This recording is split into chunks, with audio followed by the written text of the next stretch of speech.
welcome to episode 147 of your almost weekly, monthly Concealed Taco Dudes podcast. All right, today we have me, Taco. Jason with Concealment Solutions. I'm Ryley, the hunter guy. The hunter guy. All right. Let's go ahead and jump right into sponsors. Let's get that out of the way. Okay. I figured I'd give Lee the first one this time. Okay. BlackIceCoatings.com, the best gun finishes around. Oh, yeah. Yeah. I still need to take that gun over, and I think I'm going to do it soon. I'm going to do it soon. Before the end of the year, I'm going to take my 308 Hog Hunter down to get the crazy flying pigs. Flying pigs? Yeah. Nice. I wonder if I can get a pink coating with the flying pigs on top, or maybe a shiny silver and then flying pig. I don't know. I'll just give it to Lee and Something say, absurd, pretty do much. your worst. As soon as the snow's here to stay, I'll be taking him another bike and Oh, yeah? to do. Yeah. Nice. Very cool. So, and I had a buddy over at the shop the other day. We were talking, and he just picked up a couple of old cars that he's going to restore with his son, who is 14 now. So he's going to Cerakote them? No, but if you follow Black Ice Coatings, they showed a dash for some 43 Pontiac something or other that they did in a wood grain.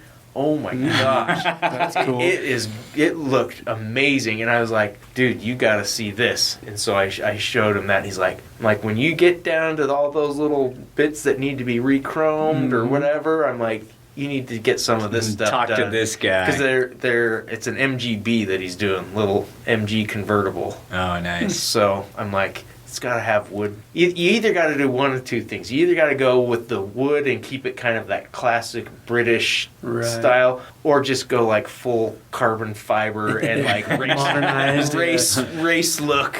But anyway, Lee can do that. Yeah, Does he can. Awesome stuff. So he does Cerakoting, water transfers, hydro dipping, and Teflon coating. And I think he does some other stuff like powder coating, and he can do some of those other coatings. Yeah. So check him out, blackicecoatings.com. Give him a call. Yep. Follow them on social media so you can see what they're doing. All right, and we are tonight in the NOE studios. We are. So NOE, the finest bullet makers. So bullet molds and reloading equipment. And I hear that he has 2 Dillon 750s in stock that you can use coupon code FLT001 to save you a few bucks on those. Yeah. Very nice. Cool. And we have Utah Air Guns at UtahAirGuns.com. If you're not shooting air guns, with the price of ammo now, it's worth it to buy an air gun just for that alone. Hands Yeah, down. so I was at Al's Sporting Goods Okay. today, and they had some small pistol primers. Oh. And How much were they? A little pack of 100. Guess the cost on that. A pack of 100? Yes. $30? No, it wasn't that bad because I was going to say 15. It was about $11, 10, $11. Oh, okay. So But That's still. yeah, the guy Jeez. was I've like, never you bought guys that have few small before." pistol primers? Yeah, you always buy them by the thousand. Right. And the normal price is about $30 to $35. Right. But this was like $10 or $11 for 100. Yeah. So, anyways, Huh. yeah, the guy, he just grabbed the whole stack. Can I buy as many as I want? And they're like, yeah. So he just grabbed the whole stack of these little 100 packs. Huh. So I think he bought like 500 or 600. Wow. But I didn't grab any of them. I was like, I'll let you have those. Like, he sounded pretty excited. Probably hasn't seen him for months. Well, small pistol primers have been out of stock for a while. Yeah. Hard to So- come by. Anyways, Okay. Utah Air So- Guns, use coupon code. Air Candy for free shipping and free turret stickers. Yes. Nice. And air guns are awesome. Yeah, they are. So, I was just going to say, air guns with my Crown, I shot the 10 Q-tips. Yeah? There's still 2 days left to do the Tacos 10 Q-tip challenge. Monday's the final day. Monday's the last The odds day. are good for winning 31st. something. So, yeah. Some Go good ahead. stuff. Yeah, some good stuff. So go ahead and And enter. you can pick a surprise Yeah, one of them is a Prize. surprise prize. It's the mystery prize. I think it should be a goat. A goat. Yeah. They ship a goat. Like, It has air holes in the box. like the old "Let's make a deal." You have $1,000, or you can take what's behind door number one. Exactly. I'll take door number one. It's a goat. Yeah, I like Crap. So we also have Concealment Solutions. Yes, concealmentsolutions.com. In the new shop, working away. I am planning an open house event like I have done in the past, but this will be for the new place, and I've got some new products to show off, and I think I'm going to do some giveaways and stuff like that this time. I'm still figuring out how to do all this stuff, but we'll do something for online as well as the people that can come in person. Go in person. Right, and Yeah. that'll be in the next week or so. Awesome. We'll see. Yeah. But yeah, go check out what we're doing at concealmentsolutions.com. Just launched 2 new products. There's a new CS1 holster. The CS1 is kind of what I built the business on. It's the hybrid inside the waistband. You can now get it for your gun with a tactical light and a red dot optic. Oh, nice. So Nice. I was going to just throw in there that I brought a specific gun tonight to give to Jason so he can make a holster for me. It is Yeah. the Palmetto Dagger. yeah, And this one is the one with it's the optics mounted one. Mhm. It's got suppressor height sights and a threaded barrel. So Jason's going to make me a outside the waistband holster for that. yep. I got to still put a few more rounds through it, but I think I'm up to about, I don't know, I'm well over 700 I think now. So Okay. I think 700 or 800 rounds I put through it. So and it has not choked on like anything. So Yeah. I feel really good about it. I think that's a pretty good test. So I figured, 1,000 rounds, put it through, and I haven't really cleaned it much. I haven't cleaned it at all yet. It looks pretty honest dirty. here. I figured I'd give it the 1,000 round challenge and then clean it and then carry it Yeah, Sweet. and make it my winter carry outside the waistband. Yeah. So, yeah, excited for that. I didn't bring it because I wasn't sure if you'd have time, but that Grand Power 10 millimeter. oh yeah, Yeah, I need to have that one in a chest rig, yeah. which also doubles as an outside the waistband. Yes, you can wear them outside the waist on your belt, or put the harness on it and wear it on your chest. Yeah. So I am almost out of harnesses right now, but I have a new batch that I should be picking up in the next week. Riley, you got to get your order. I need to get a new gun and then get So, another harness. There you go. Yeah. But anyway, when you check out at concealmentsolutions.com, use the code Show Me the Candy, you'll save 15%. And I usually will throw in some swag. If I got it. Sometimes I run out of stickers and whatnot. So if Riley gets a holster, Mhm. then he needs to tell you the coupon code, and you're still going to throw in some extra Sure. swag. Sure. Deal. All right. And mag holder at magholder.com, horizontal mag carriers, give them a try. That's what I use all the time. It's on my hip right now. I love them. They're super comfy, quick, easy access, and Do you know if it'll work with the little I shouldn't have said little. The Glock 33 rounder mags? oh, Or do you think Yeah. you would tilt on your belt? it'll go in. But yeah, It'll hold it. it's It's just gonna be gonna- end heavy. All the Depends. leverage. I think if you have a decent gun belt, it'd probably work. Yeah, it'd be sticking way out. It'd grab everything you tried to walk by. Look kind of funny.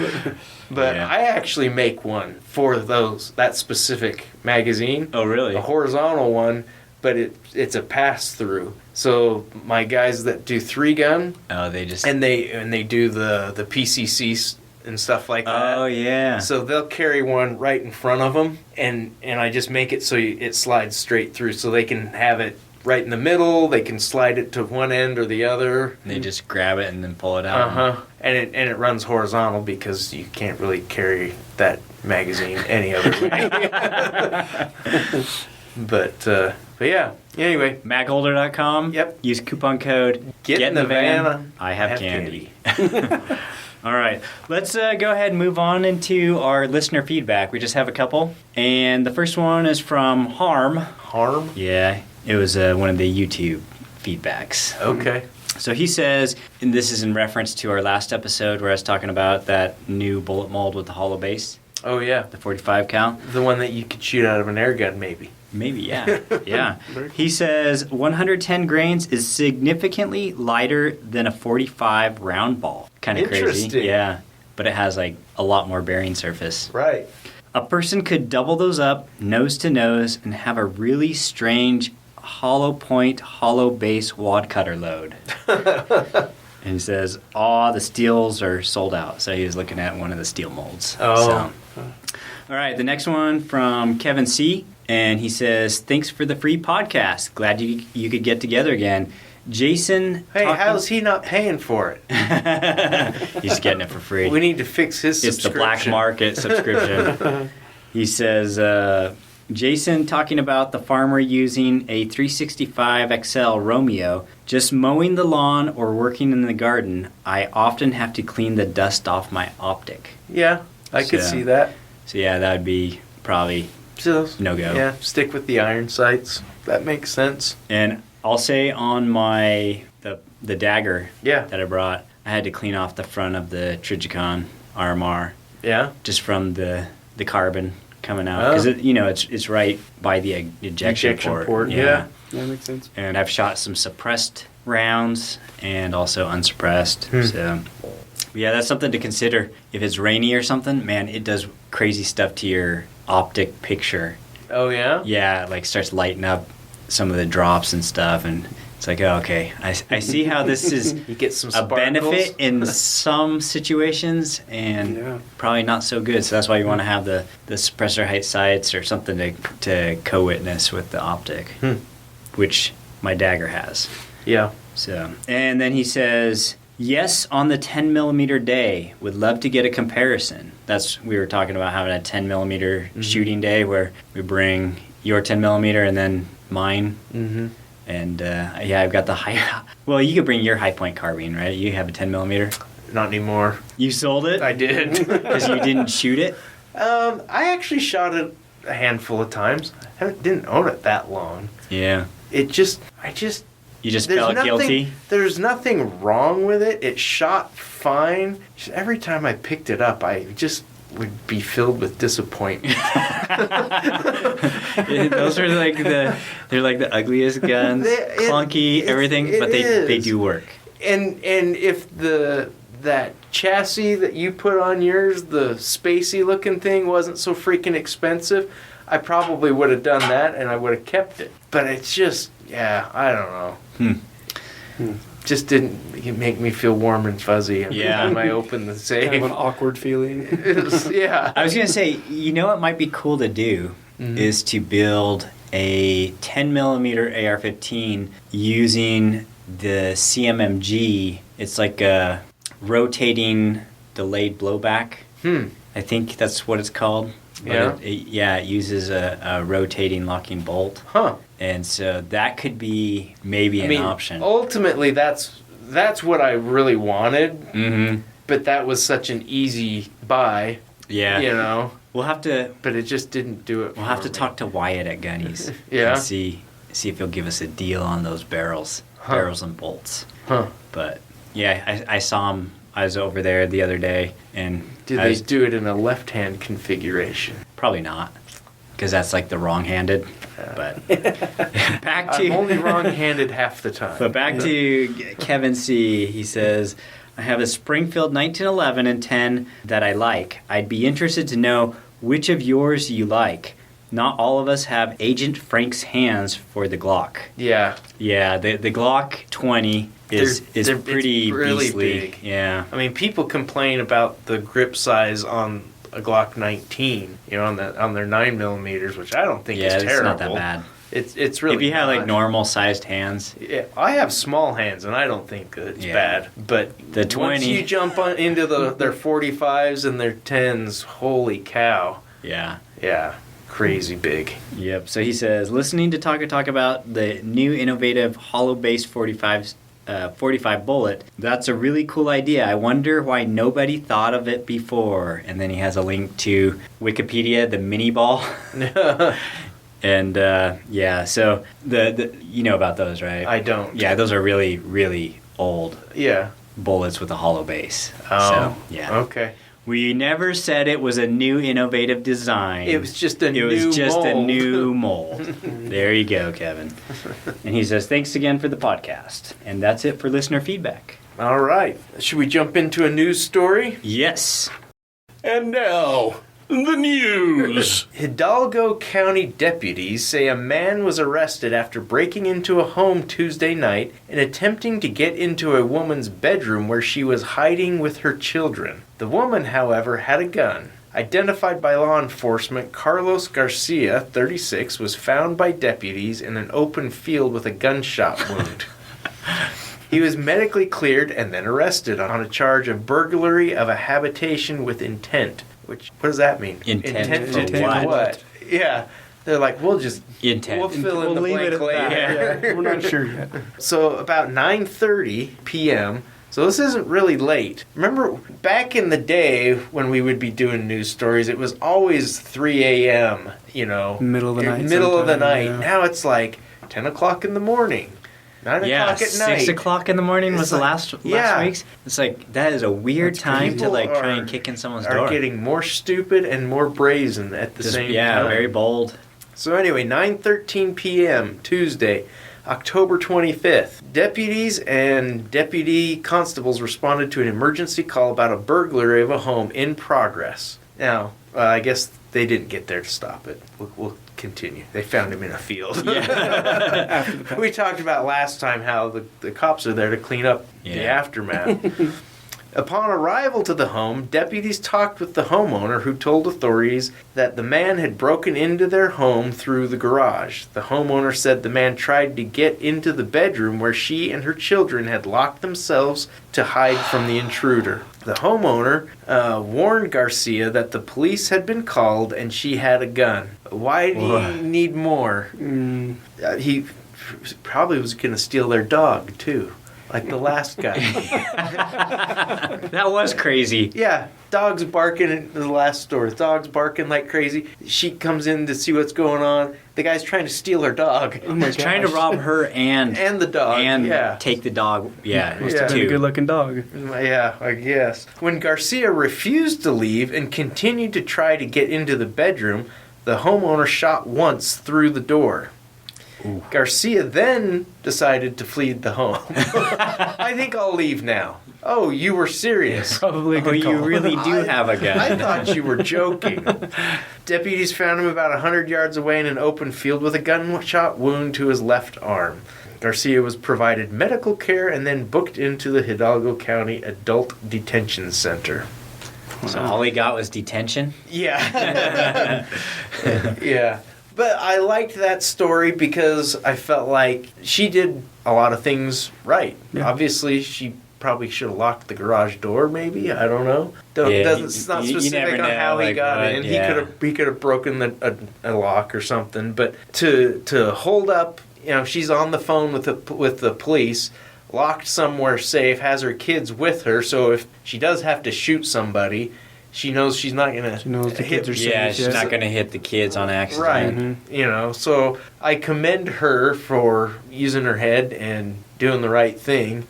The only thing I probably would have done differently than she did, I probably would have pulled the trigger more than once. Especially if I'm going through the door and I don't know if I'm hitting them or not. So, but anyway, I thought that was a pretty good It had a good ending. She doesn't have to live with, having killed someone. That's always true. It's very true. It's always And she a benefit for that person. She accomplished her Safe. purpose, I suppose. Right. So. Yeah, stop the attack. Shot until she needed to. Yeah. Yeah, I would think I would probably behave similar to you. Just it's not going to be just a one-shot thing. Yeah. If by the time you have to pull the trigger, 2 shots or 3 might be what comes out. Yeah. Yeah. It's always that 3-shot group. Gotta make sure. Yeah. I practiced the 2 shots with that double spinner. You got to get 2 on the bottom. I haven't been able to do 3, I don't think. Huh. It's like a moving, swinging target, and the limited time. So that just reminded me of some of the training that I've had, some of the classes I've gone through. In early police training, they always taught a double tap. Mm-hmm. And so back in the day when you're, in the police force or whatever, and you're in their training and everything, it was over and over again, draw a double tap, reholster, draw a double tap, reholster, draw a double tap, reholster. And they realized a little too late that was getting some of the officers killed because 2 shots wasn't solving the problem. And they were holstering. And they were going to reholster because that's what they had trained over and over. And so in one particular class that we did, it was, okay, when I give the command, you're going to draw and fire. And everyone's like, well, okay, how many times? He said, it doesn't matter. It's up to you, I guess. Yep. And then we would do it over and over again, but he said, don't do the same thing every time. Fire once, fire 4 times, fire twice, fire 3 times, And so Interesting. When you're training, it's important to not establish habits that could potentially be a problem down the road. Yeah. So just think about stuff like that, in your training. Are you training yourself into a corner, Yeah. But, and very, like you were saying, vary how you shoot. And, yeah. If you're shooting steel, then bring a couple different targets so you can transition from target to target.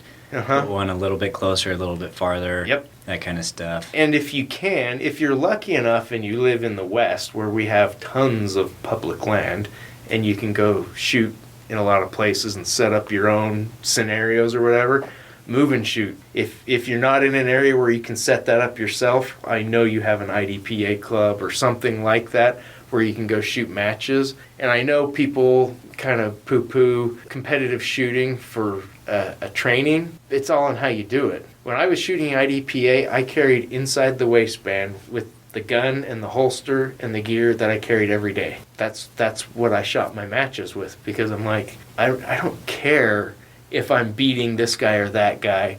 I want to feel good about what I did. Yeah, getting the practice. But I want to. Yeah, I want to get good with the stuff I'm carrying. I'm not carrying a competition gun and gaming and pushing the limits of the rules so I can edge past the next guy.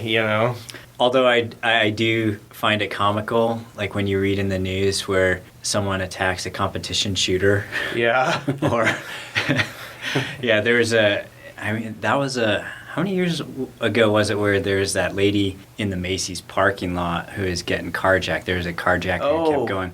That was a few years ago. And that there was just a competition shooter who had just gotten back from a match. I didn't know that's who it was. Yeah, and at least that's what I remember. Yeah. I'm sure he was very well practiced. Times He's like, today I've already done this, and this is a really big target. Yeah. Anyways. Huh. Yeah, So. I do remember that. Cool. Okay, should we get into what we did with guns? Yes. Okay. Jason, you first. Okay, Whoa, you got some cute things over there. Some jewelry? Yeah, some jewelry. They look like oversized earrings. Well, this one's a necklace. Oh my goodness. Yeah. And I know you're looking at going, that's a bad idea. Yeah, that one's pointing straight at your chin. It is. Yes, It's a North American Arms little 22. I've got this guy in Hong Kong that keeps ordering stuff for his North American Arms 22. What? Yeah. And I initially, because this is what he asked for, was I want a necklace, I want it to hang. It's like I want it to be able to hang vertically or horizontally. And this will do that, as well as you could put a belt clip on it and put it on your belt horizontally. Huh. So it'll do everything. Here's the thing. The trigger's covered, the hammer's covered. Even if the hammer wasn't covered, it won't go. When you cock it, the barrel rotates, or the cylinder rotates. It won't rotate in the holster. Yeah.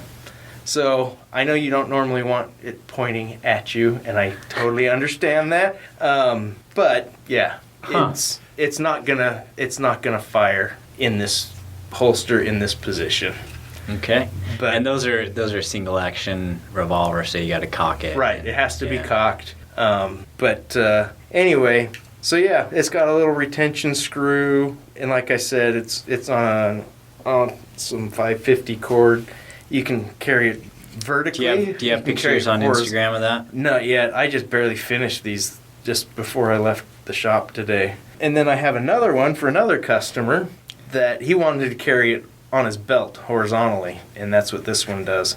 Clips right on your belt, draws super easy, got good retention, got a little retention screw. I had to space out the belt clip quite a ways so it would actually go over your belt with that cylinder underneath it. But Yep. North American Arms, they're cool little guns. I don't understand why people carry them other than more of a like novelty. Yeah, I guess You know, if you need it, there your was secondary gun or something. There was a news story we did on the Gun Dudes podcast many years ago, and it was an older guy, of course. Guy comes running out of the bank and just robbed the bank. This guy draws his North American Arms 22. Was it 22 or 22 mag? You know, I don't know for Yeah. sure. It was one of those. Anyway, draws it. The guy's running, so I don't know why he's shooting at him anyway. Shoots the guy in the neck. What? Yeah. And stopped him. You know, the guy got caught because of it. But I'm like, oh, there's so many things wrong with this scenario. So many red flags. You know? Yeah, But- my buddy has one, and I get why people have them. I've tried shooting it, and I can't hit stuff with it. So Yeah. I They're will hard not to buy shoot. one if I can't hit stuff with it. Yeah. So They are difficult to shoot. They're my hands are too big. they're cool Yeah. because they're so unique. You know, I totally understand why people buy them and why somebody would want one. I wouldn't mind having one, but it's just for the novelty of it. Yeah. You know, but God, in the last 2 weeks, I've made a lot of stuff for North American Arms for some reason, and I don't have anything on my website for their stuff. But I will probably put some of the stuff on there because You should take There's a pictures of the huge stuff following. and then and then list And them. I do have a couple molds. They're dummy guns that North American Arms gave me, like this one. They just welded it up, Oh, so it can't be used. oh, interesting. But That's funny. I need to go see if I can get a couple more from them. But kind of cool. you know? Yeah. No, that's cool. Yep. So anyway, that's about it for me. Cool. I'm still working long hours. Yeah, and I just added to your workload. That's all right. So, all right, my turn. I was talking with Al from NOE, and I think it was when I was picking up some molds, and he handed me 2 of his AR-15s, and one of them he says, make sure this works, and then the other one he said, basically, make this so it doesn't suck. So, Wow. yeah. He handed you 2 gems. It sounds like. One of them was I actually is totally fine. It had the 300 blackout one, free float tube, Okay. trigger. It's a a mil spec trigger, so it's not Sure. anything great, but it doesn't have a lot Nothing of wrong with It's it. not though. like gritty, so Yeah. it was okay, and totally fine. It was built a little nicer than the one in 223 or 556. That one was not a free float tube. It was a Delton upper. I don't know if it was M4 Delton style. parts or if it was built by them, Yeah. but he wanted a free float tube on it and, a trigger, some other stuff. So I worked on, I cleaned out the 300 blackout AR-15 because he had a bad load, I think. And so when he closed the action, it jammed the bullet into the rifling. Mm. And then when he tried to pull it out because it was jammed, then it pulled the bullet and it dumped all the ball powder in the barrel, the action, the bolt sounds lockup fun. area. It was just gross. Huh. And so, he just wasn't sure if it was going to work because it had been like, I don't know, a year and a half, 2 years or something since he Right. had taken it out and everything. So I cleaned it out and then I tested it, test fired, totally works. So, Okay. but the 223 one, that one was a kind of a pain in the butt because that red Loctited the barrel nut as well as the gas Geez. block. I don't get it. I have never had to use heat on the gas block to remove Yeah. it. That was the weirdest thing. I never. It's so unnecessary. It's not necessary. So that one was a crazy one to take apart. it was torqued on with so much torque, even after applying heat and everything. Yeah. I used a cheater bar, and it was holding my weight up. Oh gosh. Yeah, and anyways, the torque specs are between 30 and 80, I think, foot-pounds. Yeah, so something like that. 30 to 80, 30 to 90, something like that. Which So isn't very much. not it's that much. actually, 30 is not that much. No. And then 80 is quite a bit more than 30. Yeah. But still, it's not enough It's still to not that much. can still do that hold with my a whole standard weight up wrench. with a cheater bar. Right. So I ended up having to use a mallet to, heat and a mallet to whack it. Huh. But anyway, that was very eventful. I put in a CMC, I think it's a 3-pound trigger, Nice. and that now it feels actually really nice. Hmm. And changed the barrels to a Ballistic Advantage premium barrel. Nice. And it even came with the barrel extension was nickel boron coated. Ooh. So it makes Fancy. it a little bit easier to clean. Yeah. And it was a stainless barrel that had, I think it was blued on the outside or some kind of a, coating is black. So it wasn't all bright and shiny. Right. So it's more incognito. But Cool. anyways, I did that. I loaded up a bunch of 9mm rounds, some 147 subsonics, and some hollow point 115s. And I've just been kind of loading up some of my random boxes of bullets or plated bullets or whatever. And my little candy jar of coated cast bullets, I'm down to about half. So I need to get busy casting again.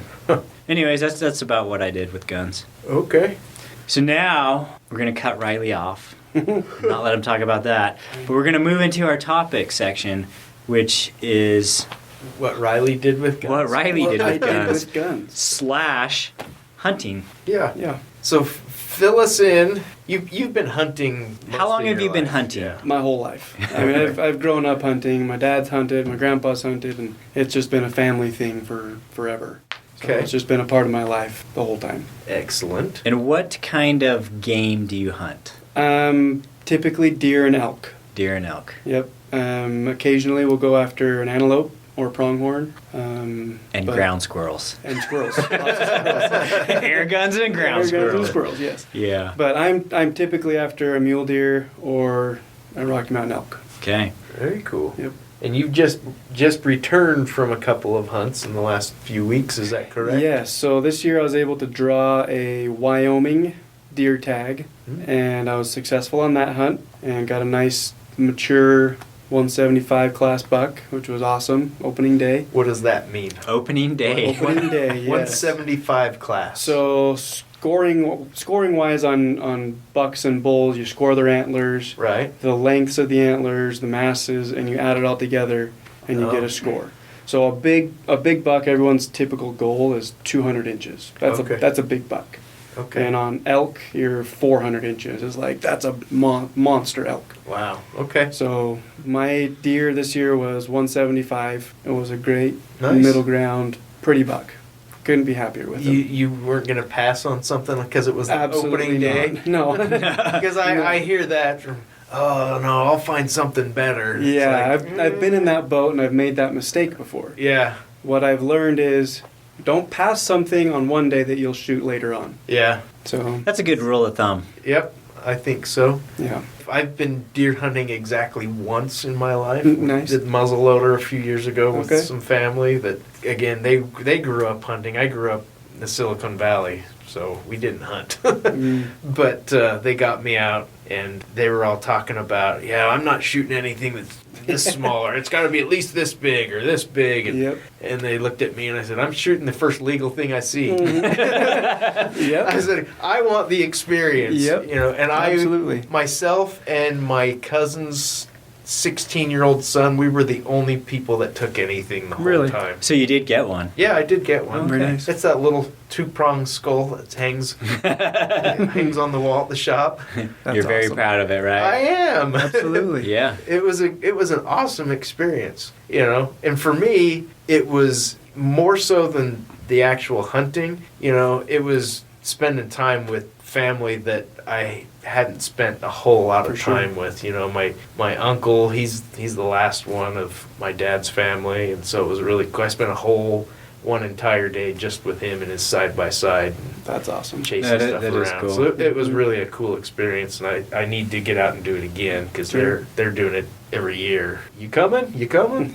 I wish, right? Yeah, exactly. But anyway, So, quick question for me is, or not for me, but from me, is, when you buy, so I'm not really a hunter, but when I go fishing in a different state, the fishing licenses Mm-hmm. are stupid cost expensive. significantly Cost more Yep. than in your own state. Yep. Is it similar with hunting? Absolutely. Like the Wyoming tag costs quite a bit more than Yep, your. that cost me a little over $300 for that tag. Just for the tag itself, the opportunity to go hunt. Not to mention the food and the fuel and the Right. the meat processing after I did kill one, and the processing of the antlers, the taxidermy work. So what's the reason why would you put in for a hunt in Wyoming then if it's going to cost you more? Just for something different. Okay. A lot of people. So growing up, Wyoming was the place where the big bucks were. Yeah. There's a buck named Popeye. I don't know if you Okay. guys have ever heard of the buck called Popeye. And he's a great big mule deer buck. Huh. And he lived in this area that I was hunting. That was years ago, right? Yeah. He's long since been killed, or he died of old age, I think is what it was. Something ate Eaten it. by a bear, possibly. Yeah. And my dad had grown up hunting that. He'd hunted that unit 4 years in a row, or 4 different years, or whatever the case. Uh-huh. So he loves the area. And so I started putting in, and I started gathering points, and finally drew it. How many years did it take for you to draw it? Well, it's a little skewed because I was buying bonus points for a while. So you can do two things. You can either put in for the hunt, or you can just buy a bonus point, which gets you more names in the hat, right? Okay. So for a long time, the deer herd got decimated up there by winter kill. Okay. So the deer population was just gone. Right. So we were waiting for the deer to come back and to get a healthy herd so we could go up there and have a good experience, a good hunt. Right. And I had 15 points. So I've been waiting for 15 years Oh, okay. to go Oh, dang. hunt Wyoming. Wow. So yeah, it took a long time, but most of that was just waiting Yeah. because I knew that if I went up there, I wasn't going to see much or whatever the case. So, Yeah. Okay. Yeah. Now, when you typically hunt, I know there's kind of two ways to do it. You either hunt public land, or you can pay to hunt somebody's or know somebody Mhm. and hunt on private land. Right. Or you can, some of the private land hunts are kind of not so much hunting as much as killing. Yeah, some of them. Drive up to it. Which one you want? Yeah, that kind one. of. That Those one's are- name is Bucky. We let him out of the cage yesterday. Yeah. So no, the high fenced areas are different. I mean, that's Yeah. not hunting. That's killing. Yeah, I mean, you pay a bunch of money and you go kill an animal. right. That's not hunting to me. I agree with you. So So you're going out on public land. I hunt public land. Yep. Okay. I've never had an opportunity to hunt private. Yeah. If I had a great opportunity, I wouldn't pass it down. Yeah. But I've got a neighbor that I'm just getting acquainted with that is he's a big hunter, but Okay. his thing is ducks. He loves duck hunting, and apparently he's got family that's got some property up the canyon, and so that's where he goes. Which he showed me a picture of a fish he caught in this creek.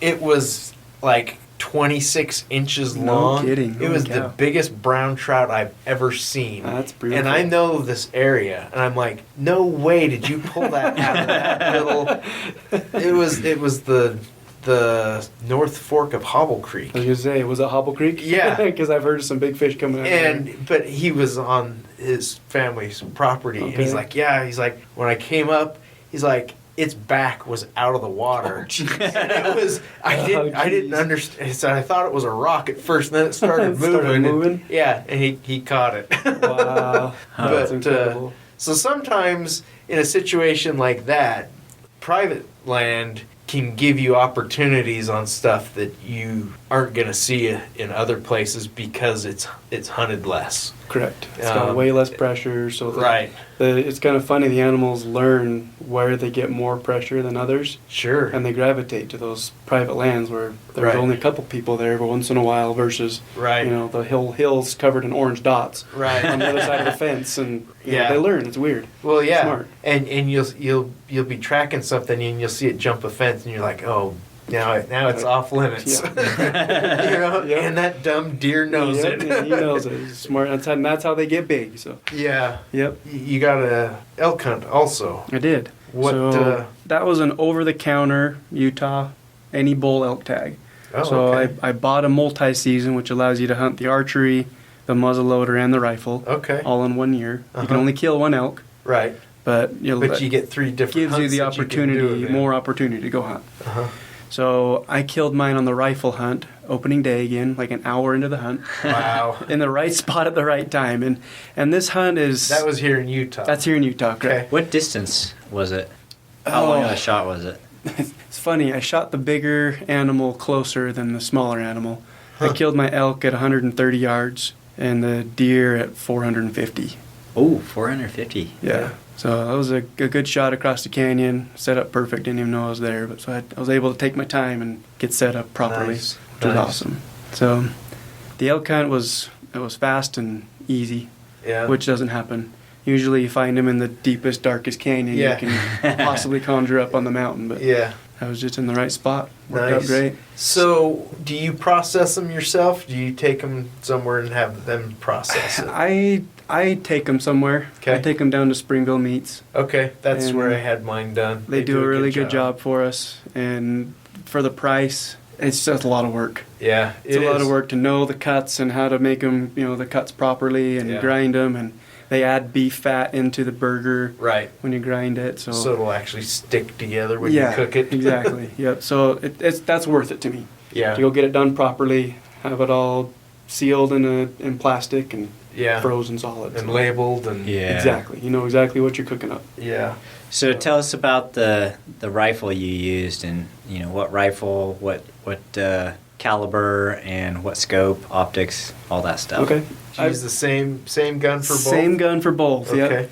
It's an awesome gun. I have a Remington 700 Sendero with a Proof Research carbon fiber barrel on it Nice. and a 7mm Remington Magnum. Okay. So, and I've got a Leopold Variax 3. It's kind of an older scope, but I've got a turret system built for my gun so that I range the animal, I dial my turret, and I hold right on and pull the trigger.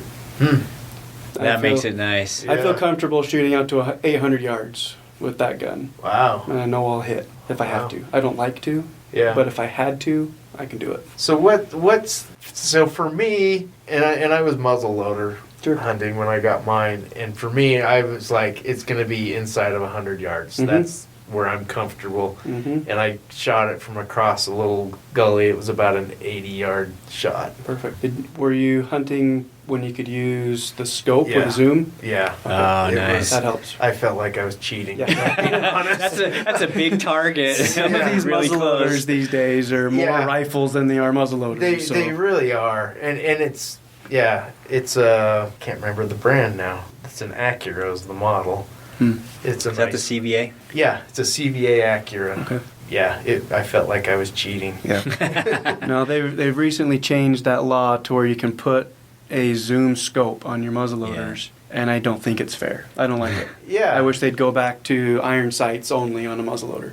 that's what I expected, Mm-hmm. and well. When I told them I was going on the hunt with them, they're like, "Oh, great! This is when we're going. This is where we're Mhm. gonna go." Da da da da da. And so I'm like, "Hey, and in hindsight, this was absolutely the worst gun in the world to buy."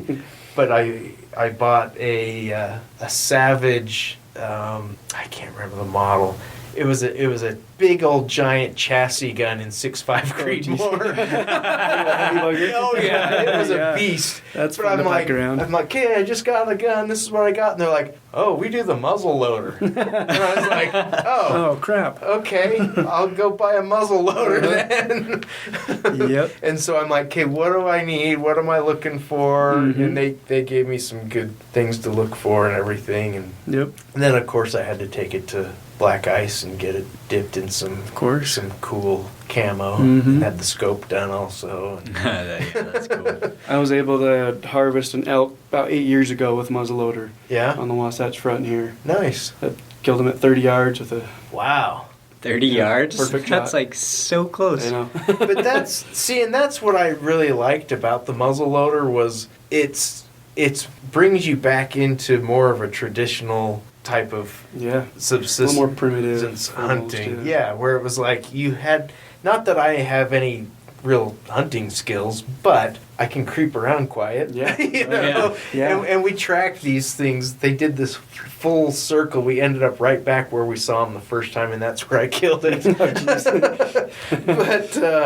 But that was the experience that I wanted. Mhm. I wanted to track something and stalk it and kill it and Yeah. clean That's the it, experience, right? everything. Yeah, and it was really cool. And I really would like to do it again. I'd really like to get an elk, mostly because elk meat is one of my favorites. That's so Yeah. good. It's a favorite. It's really good. Yep. Everybody was always telling, "Oh, deer meat it's super gamey and da da da da." Dude, that was the best meat Yeah. on that little deer. And so my house, we're very health conscious and we like organic Sure. and natural and all I know that kind of exactly where stuff. that's coming from. So I bring this, the deer's off getting processed, but that day I came home, I brought the backstraps with Backstraps. me, and I grilled them up, and I'm like, who wants them? Ew, no, ew, that's gross. And I'm like, okay. And this is my wife too. Uh-huh. I'm like, okay, you are always talking about natural and organic and everything. I'm You like, can't get it any doesn't more get organic." any more organic than this. Yep.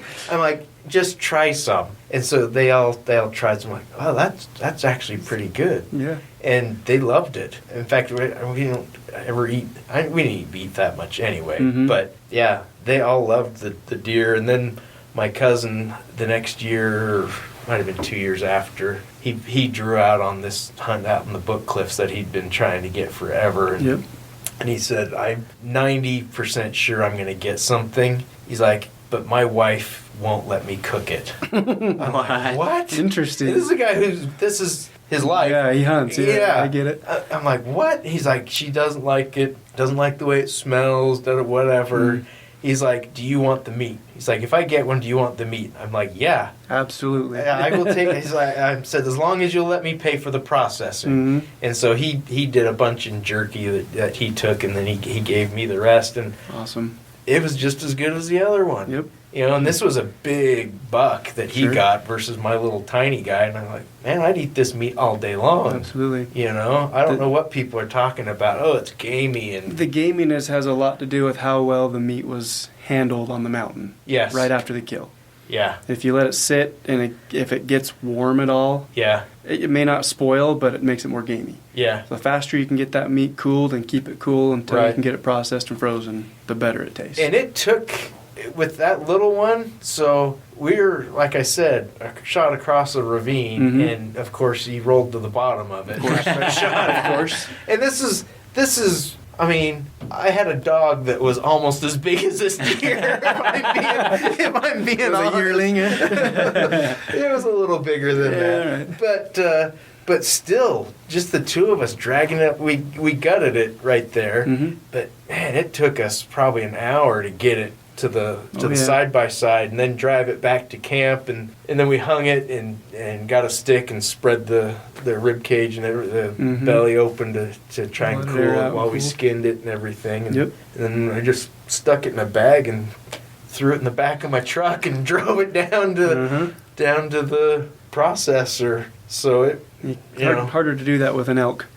Yeah. So talk about that process a little bit. Sure. So when I kill an animal, deer or elk, I always debone it. Oh, okay. I know the butchers don't like that. That's easier for them to process it with the leg attached, the bone attached. Sure. Well, They're- they kind of have a reference point. Yeah, they know what where they're doing are. more, and they can make the correct cuts. Right. But man, I don't know if you ever picked up an elk leg. Yes. Just the bone is like 30 pounds. I've got a story for you about It elk is leg so when you're heavy. done. So even on this elk, I didn't have that far to go. Of course, I shot him on a perfectly flat spot, and he ran 30 yards off the steepest hill he could find and died 50 yards down the hill.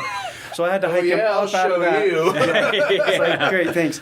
But I had to hike him up out of that, and I wasn't about to pack out his legs. So I quarter him out. I cut the front shoulders off, and then the rear quarters, and then take the back straps and the tenderloins, Yeah. and try to get all that out as quickly as I can. Yeah. A lot of people go in and cut the rib meats out, which I've done before. It's not required Yeah. legally to take the rib meat, but you can get a decent amount out of that if you do that. Okay. So I like to quarter them, debone them, try to get them cooling in the shade as quickly as possible, Yeah. and get them in a game bag to keep the flies off of them, Right. so that they're not Yeah. messing up your meat. Right. But And so typically, I assume you've got people with you when you're hunting. You're not out there on your own. sometimes I like to go solo. Okay. I haven't killed anything solo yet, Yeah. which will be a whole nother experience at that point. 'cause, Yeah. I mean, at that Because point you're by depending on yourself. how far in you are, Yeah. I mean, it's multiple trips. Mhm. If you even if you shoot a small deer, Mhm. packing lot of out meat. the It's a lot whole of weight. thing is that's a So lot. this year I was able to have my dad with me on both hunts, Uh-huh. and it was just the two of us. The deer Nice. up in Wyoming, and we had to hike him out about 2 miles Okay. down the That steepest. doesn't sound bad, but it is. Oh Yeah, 2 miles of hiking with extra weight all. yeah, They carry an we had a extra lot weight? of weight on us. Plus Well, my and- gun and my binoculars. And you're not on a trail. No, absolutely not. It was dark, so you couldn't really see very well. Yeah. We had our headlamps, but I mean, you do the best you can. 2 Yeah. miles out just wears you out pretty Oh, quickly yeah. with all that weight. And especially if you're going 2 miles out and then going back to get more. Mhm. Luckily, we did that one in one trip Okay. because it was so far in there. We're just going to tough this out Yeah. and get it done. Yeah. It took us a long time, but we were able to make it happen. The elk, it's again just me and my dad, but we took 2 trips each, Okay. packing from the carcass to the 4-wheelers, and we were able to make it in 2 trips. Okay. So not terrible, still a lot of weight on the shoulders Yeah. both times, but When you kill something like that, do you have the heads mounted or anything or I like to do a European mount, which is just the skull. skull? Yeah. I kind of like that too. Bleached skull. I don't want to pay for a full shoulder mount. They're Yeah. expensive. Yeah. I mean, you're starting at $700 to $800, And you have to have somewhere to put it. and you have to have somewhere to hang it. I which mean, is a even the whole nother challenge. Even the European ones Yeah. take up some space, Mhm. but a full mount. I Yeah. have the customer that gave me one. Mm. His dad passed away this year, and him and his dad were big hunters. And he's like, I've got like 20 of these. He's like, Yep. some of them are sentimental Mhm, because of I was course. with You him were there, and this part and of that. the He's hunt. like, but some of them, he's like, I just don't know what to do with them. He's like, do you want one hang down at your shop?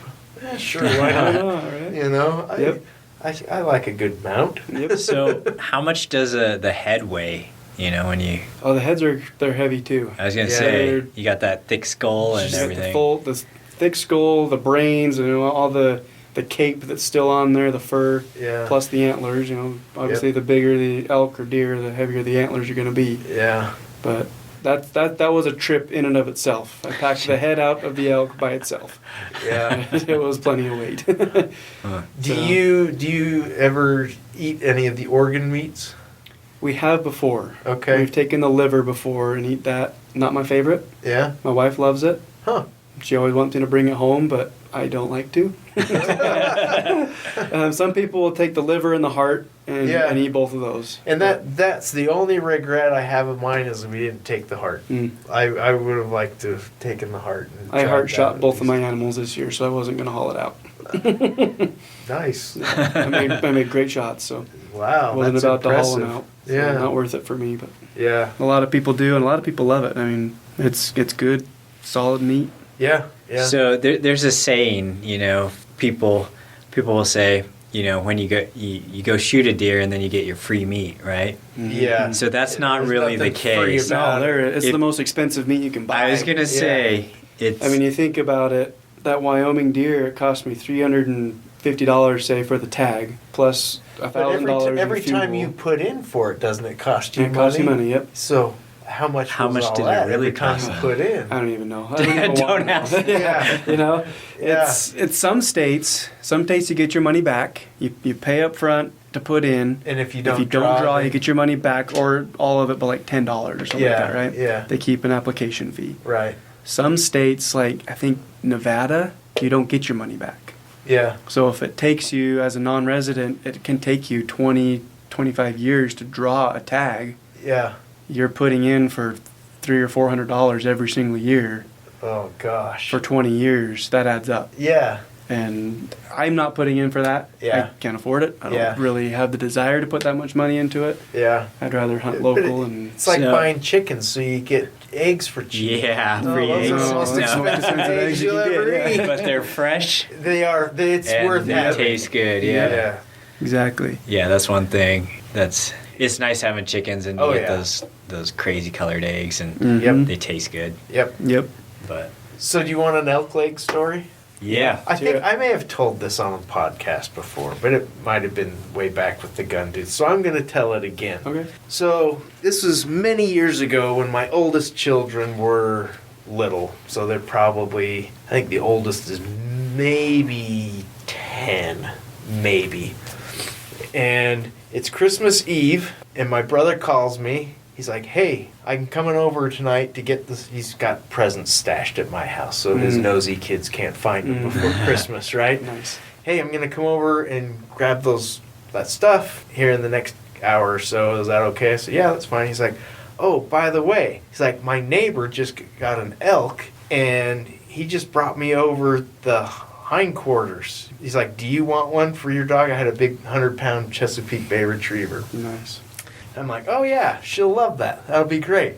So, kids are in bed. He shows up. A big 50-gallon garbage bag with this leg. I mean, we're talking hoof to hip. Yep. oh geez. All the meat's stripped off of it, but it still bends and articulates and everything. I don't think anything of it. I'm like, oh, Chessie, Christmas came early. So I chuck it out in the snow in the backyard. I'm like, here you go, Chessie. And she trots over, go in, he gets his stuff, leaves. Next Christmas morning, we wake up, doing presents and everything. And things, Christmas morning, the presents, it's kind of winding down, and Sure. I get up, I go into the kitchen, and I look out the back window, and there's my dog laying in the lawn with this big old elk leg just gnawing away. She is in heaven. And this is like the quickest thinking ever. I instantly just start freaking out. I'm like, oh my gosh, you guys won't believe this. I'm like, Chessie ate one of Santa's reindeer. And they're like, whatever, Dad.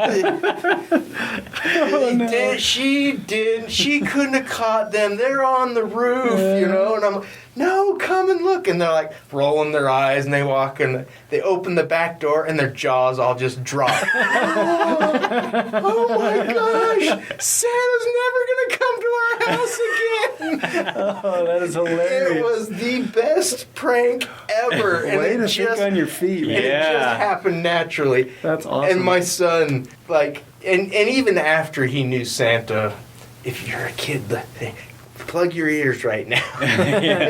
Once he figured out Santa wasn't real, he still mentioned, but Santa, it's okay, we'll keep Chessie locked Yep. up, Yep.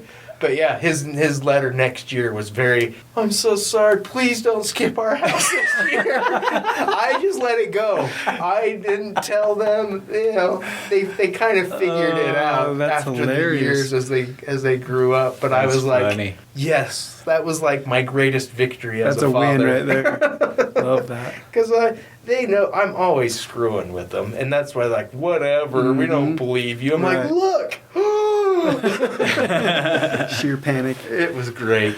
That's awesome. Anyway, well, on that note, are we about done? I think we are out of time.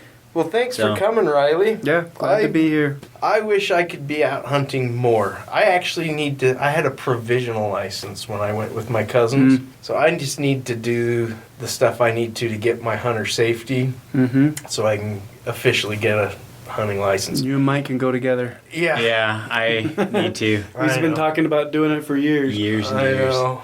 But okay, before we end, I got one last question Okay. for you. What was the best part of the hunt, the worst part of the hunt, and one thing you could have done better, or something, equipment that you wish you would have brought? Oh, you're going to put me on the spot there. I think the best part of any hunt is just being there for me. I'm kind of a different hunter. A lot of people go there to kill, and they kill the first thing they see that they can kill, and that's fine. And everyone has their own way of hunting. I prefer to wait for a more mature animal, something that's, in the 4 years, 3 or 4 years, or even older, something that's been able to live a life and reproduce and grow the deer population or the elk population. Plus, you get a bigger sized animal. So for me, I just being able to have the opportunity to be out there hunting that's my favorite part. Spending time with my family, mostly my dad. I'm always going hunting with him. Yeah, there's something about going out to like the middle of nowhere. Yeah. And it's the silence that you can experience where it's just There's quiet. no digital distractions. There's no light pollution. It's peaceful and eerie at the same time. Yeah. Yep. Yeah, I love that. Have you ever had that feeling when you're just out in the middle of nowhere? I've been out in the Uintas before, and all of a sudden, like this wave of panic almost comes about me. It's like, oh my gosh, I'm like out long ways out. Exactly. Here. Nobody knows and then where it's I like, am. wait, this is what I like. Yeah. You gotta remind yourself. Yeah. Yeah. Wait, this is a good thing. That's an interesting feeling for sure. Yeah. But I think, as far as favorite part of it, best part of it, aside from the actual being successful in a hunt, is just being out there hunting in the wild, if you will, enjoying it. My least favorite part was packing that deer out of Wyoming this year. It was miserable. I every step I took, I was afraid my legs were going to cramp up and I was going to roll to the bottom of the mountain. It was quite the pack out. Never experienced that one before. But I think 2 miles is a long ways to. It was. And it was straight down and steep and rocky. And to make it worse, it rained on us earlier that day, so it was slippery, and you couldn't see the ground, and there were logs and rocks. So you really didn't know what you were stepping on every time you took a step. Sometimes it was a log and you'd slide, and sometimes it was a rock and you'd roll. It was a little bit interesting, but yeah, it was a great year for me. I had a lot of success. Probably the best year of hunting I've ever had. Nice. Yeah. I've killed 4 deer now, an antelope, and 2 elk. So I've had my successes through the years, but I've never been able to take 2 in 1 year. Nice. Yeah. Which is pretty cool. How is antelope as far as eating compared to the deer and the Not my favorite. It's okay. On that antelope, I think I jerkied the whole thing. Oh, okay. Because back when I was young, I was like 14. Oh, okay. So I didn't know any better, right? Yeah. So just give me some jerky and I'll take it to school and eat it and share it with my friends. Yeah. But it was good. The jerky turned out just fine. I was able to eat it. I would definitely try just butchering it this time. Yeah. If I killed one again and tried, the back straps and the roast and whatnot. Yeah, for sure. See how that goes. All right, so back to my question. Yes. The last part, What the part third did I part. miss? It was what would you have done different, or like equipment that you wish you would have had that you didn't have? Oh, I prepared really well this year, I'm not going to lie. And knowing going into Wyoming, it's back in there a long ways. Mm-hmm. And I knew that I was going to take more than what I really needed. I had extra sleeping bags, I had extra equipment that normally I wouldn't take. So I was actually really well prepared in Wyoming because I was 2 Chapstick? hours. I had plenty of that. I don't go anywhere without my chapstick. But I don't know that I really missed anything this year. Nice. I did really good. Do you, like your base camp, do you pack in or do you kind of drive in, set up camp, and then walk in to where you're going to hunt for the day? So usually we'll set up a base camp and we take our ATVs Okay. and we'll ride from camp to an area and then hike in from there. Okay.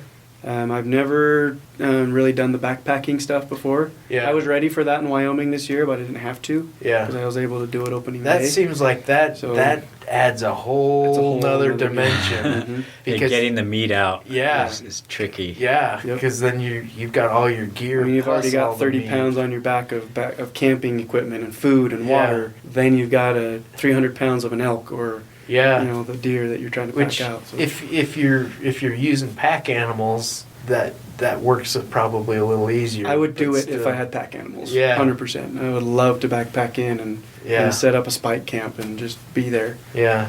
But it's a whole different game, like you said, having to deal with your camping equipment and an animal if you get one. Right. So, yeah, I was very fortunate this year and blessed to be able to have a couple animals and a freezer chock full of meat. Nice. Yeah, one of the cool things we did after his hunts was that we had the young men's group. Uh-huh. They came over and we had what was it? Elk tacos, deer tacos. We had deer Nice. steaks that we cooked and cut up. Yep. And then we had like the elk burger, and Yep. we made Nice. taco meat with that, and then fish. So we had all Yeah, wild. it's salmon, Nice. salmon, deer, and elk.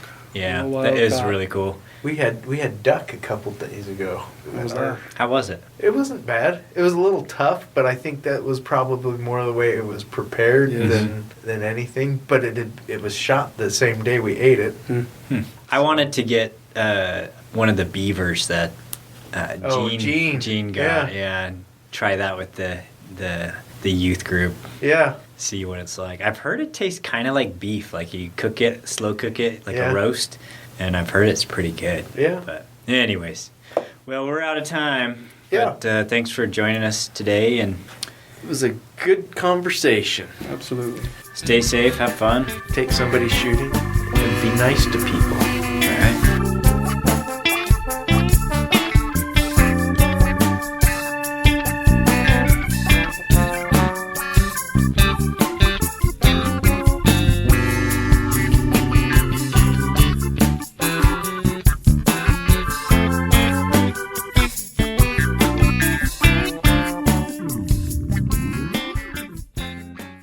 So it's 147, 157, Now you got me confused. 147, I 157. think it's 147. Whenever like a number matches up with like something like 147, I've been working today on like 147 grain subsonic 9 mils. So 147 stuck just in your is head right like now? stuck in my head, and so I Yep. don't know if I'm thinking 147 because of that or because it's I think that's what we're on. 147. What are the odds? Okay, ready? Yep.